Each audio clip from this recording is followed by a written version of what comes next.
Sri Sravanam channel welcomes you all, my dear children and audience. It's my pleasure to present you with a brand new playlist of stories based on the renowned Vemana and Sumati Satakam. Today we are going to listen a Sumati Sataka Padyam. Based on this, a story will be followed. Hi everyone, I am Sansita. I am 10 years old. Today's poem for Sri Sravanam box is Sumati Satakam.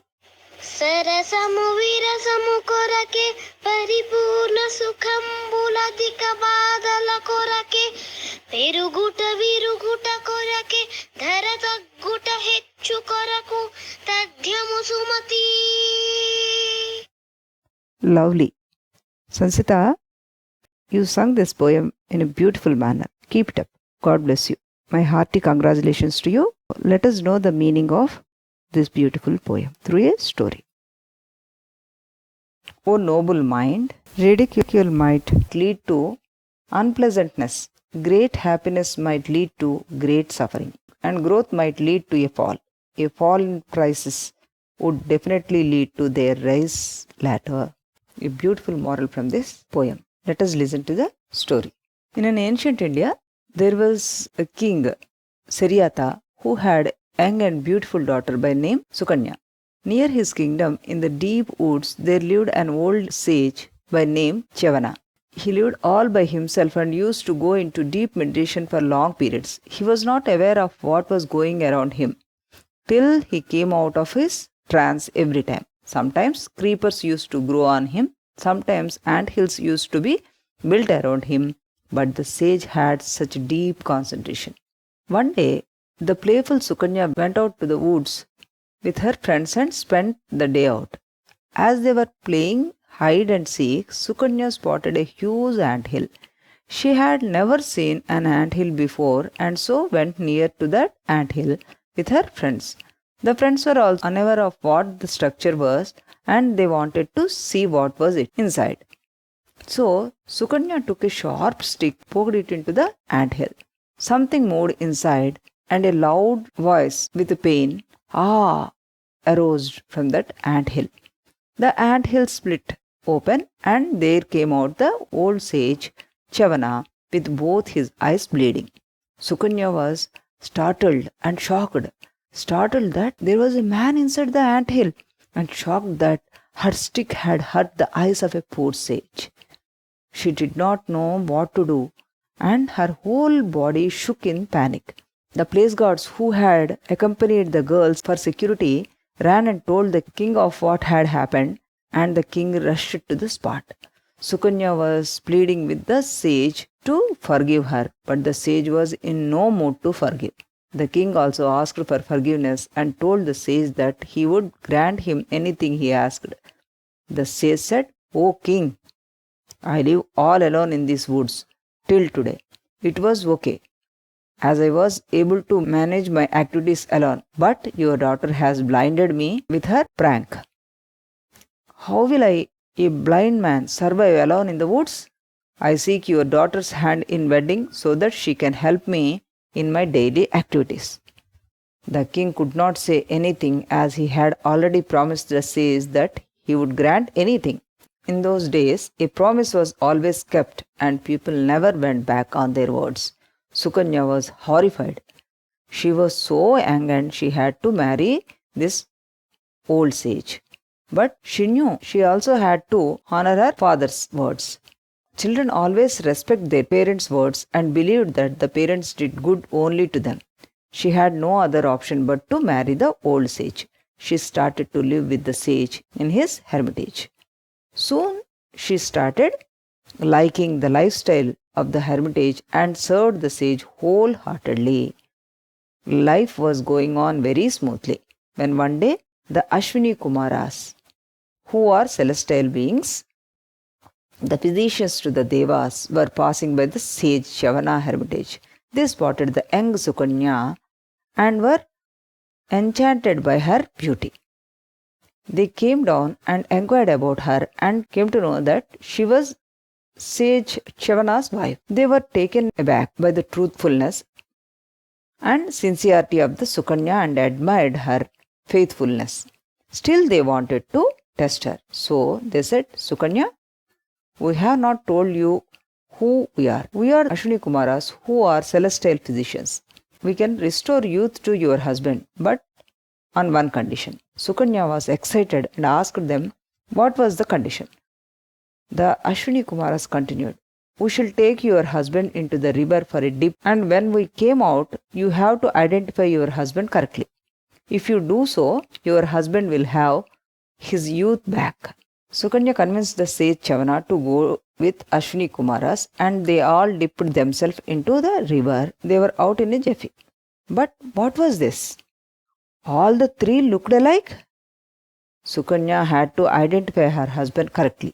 She was confused for a moment, but the next moment, with all her concentration, she prayed to the Supreme Goddess to help her, and within few seconds, she could feel that the person in the middle was her husband. She surrendered to the goddess and with total faith on the goddess, pointed out the person in the middle. She was right. Sage Chavana was equally happy that she identified him. The Ashwini Kumaras blessed them both and gifted longevity and youth to the sage Chavana. Both Chavana and Sukanya were extremely delighted and thanked Ashwini Kumaras for restoring the sage's youth. It is said, thus Sukanya ridiculed a sage unknowingly and had to marry him. Yet she corrected her mistake by being devoted to him, and finally her life became beautiful. The moral of this story is, ridicule might lead to punishment.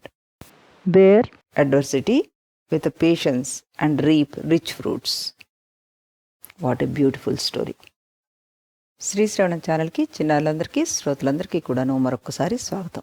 ఈరోజు మనం చెప్పుకున్న పద్యం సుమతి శతకంలోనిది.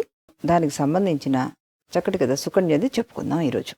శర్యాత మహారాజు అనే ఆయన భారతదేశంలో ఒకానొక గొప్ప రాజు అనమాట. ఆయనకి సుకన్య అనే ఒక కూతురు ఉండేది. ఆ సుకన్య చిన్నప్పుడు ఆడుకోవడానికని ఆ పక్కన ఉన్న అరణ్యాల్లోకి వెళ్ళి ఆడుకుంటూ ఉండేవాళ్ళు అనమాట. వాళ్ళతో పాటు సైనికులు కూడా వెళ్ళి వీళ్ళని రక్షించడానికి అన్నట్టుగాను వారి వెనక ఉండి కాపలా కాస్తుండేవారు అనమాట. అయితే ఈ ఆడుకోవడంలో ఒకసారి ఈ దాగుడు మూతల ఆటలు ఆడుకుంటూ ఉండగా సుకన్య ఒక పావును పుట్ట దగ్గర ఆగిపోయిందనమాట. ఆ పాము పుట్టని ఆవిడ ఎప్పుడు ఇదివరకు చూడలేదు. వాళ్ళ స్నేహితులంతా కూడా అక్కడికి చేరారు. ఉత్సాహం కొద్దీ ఆ అమ్మాయి ఏం చేసిందంటే, సుకన్య ఒక కర్రపుల్ల తీసుకుని 2 సార్లు పొడిచింది. 2 కర్రపుల్లలతోటి పొడిచిందిట.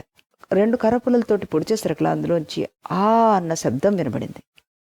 ఆ తర్వాత పుట్ట కాస్త విరిగిపోయి అందులోంచి చవన మహర్షి ఎవరైతే అక్కడ కూర్చుని తపస్సు చేసుకుంటున్నారో ఆయన బయటపడ్డారు. ఆయన 2 కళ్ళల్లో కూడాను ఈ పుల్లల మూలంగా దెబ్బ తగిలి రక్తం స్రవిస్తోందిట. ఒక్కసారిగాను సుకన్యను ఆవిడతో పాటు వచ్చిన చిలికత్తలంతా కూడా భయపడిపోయారు. సుకన్యతో పాటు వచ్చిన సైనికులు పరిగెత్తుకుంటూ వెళ్ళి రాజుకి సమాచారం అందించారు. శర్యాతి మహారాజు గబగబా పరిగెడుతూ అక్కడికి వచ్చి ఎన్నో రకాలుగా చవన మహర్షిని బతిమలాడారట. అప్పుడు ఆయన అన్నట్ట, ఇప్పటి వరకు నేను ముసలివాడినైనా కూడాను నా పని నేను చేసుకోగలిగాను, నాకు ఎవరి అవసరమో రాకుండా పోయింది. కానీ ఇప్పుడు నేను కళ్ళు లేనివాడిని, నా పని నేను చేసుకోవడం ఇబ్బంది అవుతుంది, కాబట్టి నువ్వు నీ కుమార్తెని ఇచ్చి నాకు పెళ్లి చేయి అన్నట్ట. ఎప్పుడు అది కూడాను మహారాజు గారు నేను ఏదైనా మీకు ఇవ్వడానికి రెడీ అని చెప్పినప్పుడు అన్నట్ట. అప్పుడు సుకన్య పాపం ఆశ్చర్యపోయింది. కానీ తండ్రి మాటకి తలొగ్గి అక్కడే ఉండి చవన మహర్షిని సేవించడానికి ఒప్పుకుందనమాట. ఈ రకంగా చవన మహర్షికిను సుకన్యకి పెళ్ళైపోయింది. అయితే సుకన్య ఒక్కసారి ఆయనని భర్తగా స్వీకరించిన తర్వాత చక్కగా ఆయనకి సపర్యలు చేస్తూ ఆయనని తన దైవంగా కొలవసాగిందిట. ఇలా కొన్ని రోజులు గడిచిపోయాయి. ఒకరోజు ఆకాశ మార్గాన అశ్విని దేవతలు వెళుతూ ఈ సుకన్య అందానికి ఆశ్చర్యపోయారట. కిందకు దిగొచ్చి ఎవరు ఈవిడ, ఏమిటి ఈ విషయాలు అని కనుక్కోవడం మొదలుపెట్టారు. వాళ్ళు కనుక్కున్న తర్వాత చవన మహర్షి భార్య అని తెలిసిన తర్వాత వాళ్ళు ఈవిడికి ఒక టెస్ట్ పెట్టాలని అనుకున్నారట, ఓ పరీక్ష పెట్టాలని అనుకున్నారు. వెంటనే వాళ్ళు ఏం చేశారట, సుకన్యను పిలిచి, మేము అశ్విని దేవతలం, కావాలంటే మీ భర్తకి యవ్వనాన్ని ఇవ్వగలం మేము, అయితే నువ్వు మేము పెట్టిన ఒక పరీక్షలో పాస్ అవ్వాలి అన్నట్ట. అయితే ఈవిడ వెంటనే ఒప్పుకోలేదు. కానీ కొంతసేపటి తర్వాత వాళ్ళు మరీ చెప్పేసరికల్లా ఆవిడ సరేనంది. ఏం చేసింది, వెళ్ళి చవన మహర్షికి విషయం చెప్పింది. చవన మహర్షి కూడాను తన దివ్య దృష్టితోటి అంతా చూసి ఆ పరీక్షకి నేను వస్తానని చెప్పాట. భర్తను తీసుకుని అశ్విని కుమారుల దగ్గరికి వెళ్ళింది ఆవిడ. అప్పుడు వారు చవన మహర్షిని తీసుకుని దగ్గరగా ఉన్న నదిలో దిగి స్నానం చేసి బయటకు వచ్చారట. ముగ్గురు కూడాను చవన మహర్షుల్లాగానే కనబడుతున్నారు. ఆశ్చర్యపోయింది సుకన్య. ఇందులో నీ భర్త ఎవరో గుర్తుపట్టు అని చెప్పారట వాళ్ళు. దాంతో ఇది నిజంగా ఆవిడ పాతివ్రత్యానికి ఒక పెద్ద పరీక్ష అయిపోయింది. ఆవిడ మనస్సులో ఆ జగన్మాతని తలుచుకుని ప్రార్థించిందిట, నాకు నా భర్తని గుర్తుపట్టే శక్తి నీవు తల్లి అని. వెంటనే ఆ మాత ఈవిడ పాతివ్రత్యానికి సంతోషించి ఆవిడ భక్తికి మెచ్చి ఆ అమ్మాయికి అతని భర్త ఎవరో కనబడేలాగా చేసింది. వెంటనే ఆవిడ ఆ మధ్యలో ఉన్న అతను నా భర్త చవన మహర్షి అని చెప్పిందిట. అశ్విని కుమారులు తమ నిజ రూపాలు దాల్చేశారు. వెంటనే ఈ చవన మహర్షికి యవ్వనం ఏదైతే ప్రాప్తించిందో దాన్ని అలాగే ఉండేలాగా వరం ఇచ్చి వీళ్ళిద్దరికీనూ కూడాను బోల్డ్ వరాలు ఇచ్చి అక్కడి నుంచి అదృశ్యమయ్యారనమాట. ఇందులో మనకి తెలిసింది ఏంటంటే, హాస్యపు మాటలు మనకి విరోధాన్ని తెచ్చిపెడతాయి. సంపూర్ణ సౌకర్యాలు ఎప్పుడూ కూడాను బాధలకే దారి చూపిస్తాయి. పొడవుగా ఎదగడం అన్నది విరిగిపోవడానికే అవుతుంది. అలాగే ఒక్కొక్కసారి తగ్గడం కూడాను మన అభివృద్ధికే అన్నది ఇందులో మనకి నీతిగా మనం గ్రహించవచ్చు అన్నమాట. చక్కగా ఈ సుమతి శతకాన్ని అందించిన బద్దెన కవికి మరొక్కసారి మనం నమస్కరించుకుంటూ ఇంకొన్ని పద్యాలు ఆయనవి మనం నేర్చుకుంటూ ఈ కథల రూపంలో విందాం. అంతవరకు సెలవు.